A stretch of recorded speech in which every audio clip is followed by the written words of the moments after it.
estás con tus hijos, ¿no? Sí. Eso, qué bonito, Para ¿no? mí, Qué de felicidad, verdad, ¿no? no, yo un tiempo estuve bastante triste porque los chicos obviamente estaban estudiando, cada uno haciendo lo suyo, también como profesionales que son, pero ahora les dije, pues es hora. Me dice, mamá, ¿crees que te podemos acompañar? Pues vamos a acompañar, vamos a ver si se pueden acostumbrar también, ¿no?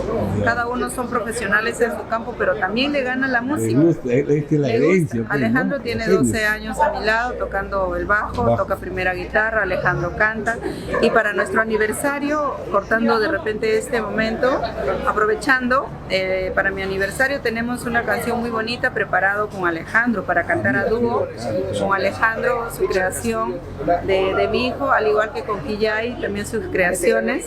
Así que nada, vamos haciendo algo por la vida, haciendo cosas bonitas, positivas, por sobre todas las cosas.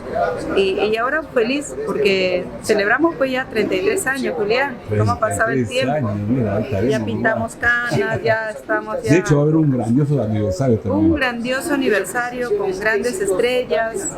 Bueno, nos va a acompañar nuestra eterna y única reina de la cervecita, nuestra Flor Mireya, la mamá, la maestra.